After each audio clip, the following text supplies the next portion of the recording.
business, your recent 50 Plus Club. I know you're really looking forward to Budapest, and of course you're on track for the big holiday, as we would expect. So, Bev, will you tell me please a little bit about your journey from the start? So, eventually I started to do car boot sale winner minis, but at first, like everybody else, I started to work through my list. My upline came up, did a few appointments with me, I did a few on my own, but it just wasn't moving as fast as I wanted it to move.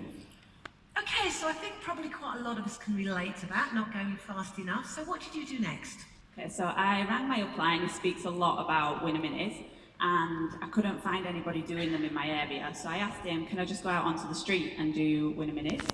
So he said yes. We did some training on the phone, and I went out into Halifax town centre on a freezing cold February afternoon, armed with a clipboard, and got completely ignored for 2 hours.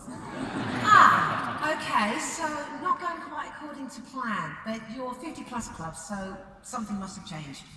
Yes, so we had a chat about going to car boot sales to do winner minis. So I now turn up with the plan of speaking to all the stall holders. On a good day, there's over 200 stall holders, and talk to anybody who crosses my path as well. So it's just about building rapport, just being a normal person, having a conversation.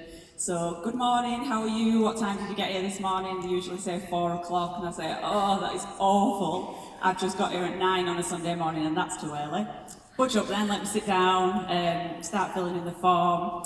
And I just think the more rapport that you can build, the more that you can have a laugh, have a conversation, the more likely they are to be there when you turn up to do the appointment. Fantastic. So I know when we spoke, you were carrying a look and seeing roughly sort of what your ratios were, what the numbers were. So what did they come out at then? Yeah, so I looked back at my ratios over the past 7 months, and on average, a week, I book 6 appointments. Of those 6, I see 2, and I switch 1. Wow, how brilliant is that? So that's 1 sign-up out of 6 appointments. Brilliant. So to begin with, obviously your numbers won't be as good, but it's just a case of stick at it, carry on regardless, and if you can't find a way to succeed in this business, just go out and make one.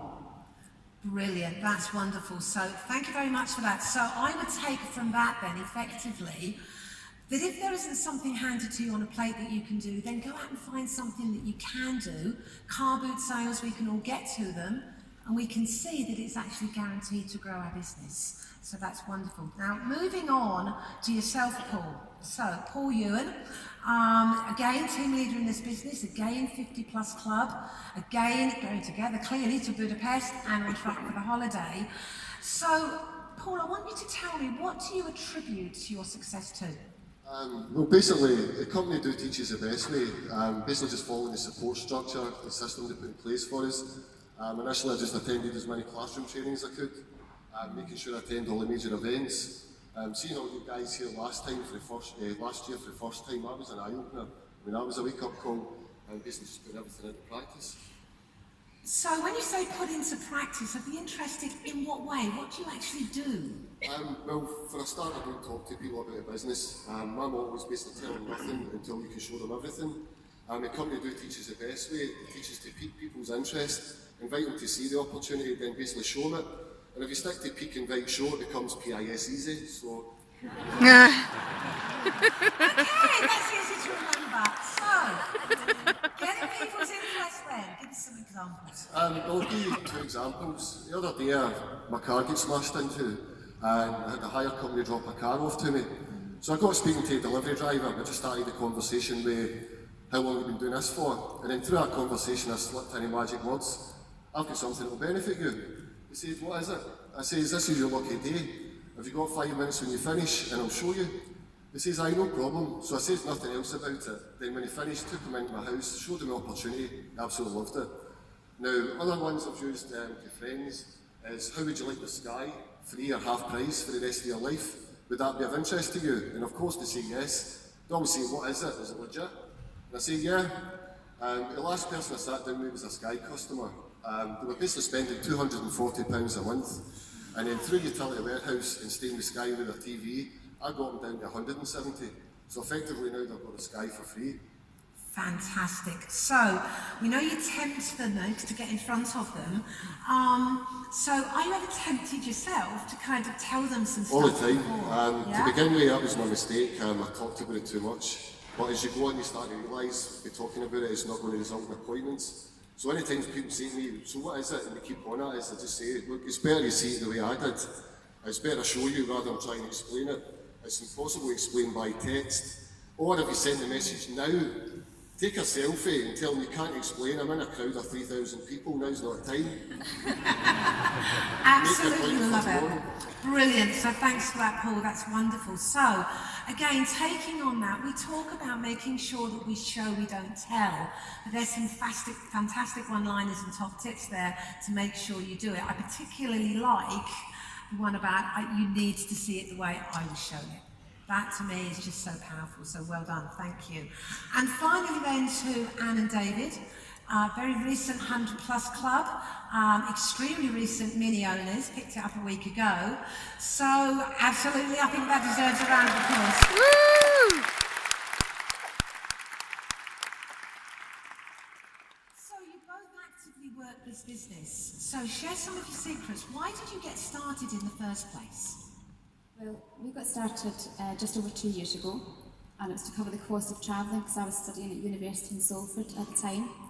How we got started was we went to training, and there we were shown how to build a list or start a list, show Terry, follow the process, and that's what we did. And our list, right at the top, was all our family and friends, people that we trusted and we thought would hear us out and be really enthusiastic, and most of them weren't, and that really knocked us for 6.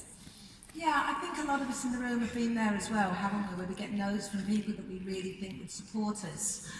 Your 100 Plus Club, so again, something must have changed. So how did you move forward that disappointment? Well, initially it was just to cover the cost of Anne's travelling, but I'm a bit green. A bit green, he loves an Excel spreadsheet. Yeah. But quite quickly I realised the importance of the residual income and what that could do for us. And I had planned to retire at 55, but was made redundant twice fairly recently, and that looked highly unlikely. But now with this business, we're going to be able to do that. And we just consistently worked hard at it, and we've dug deep. Interesting, dug deep. That sounds quite hard. Tell me what you mean by dug deep. Well, the list that we had at the start was very short, and being new, we weren't sure what to do, how to grow that. So we spoke to our upline, who was really supportive, encouraged us to get to as many events as we could. So we've been to MAD every year, Express Day, team meetings, home meetings, Pizza Express, everything we can get to. And from there we've just watched and learned from people who are just a little bit ahead of us, and we've just grown in confidence from that. And from talking to you, that confidence being built, that helped you to kind of find your big strength, wasn't it? So how did you then put that into practice? Yeah, well, we just got better at it.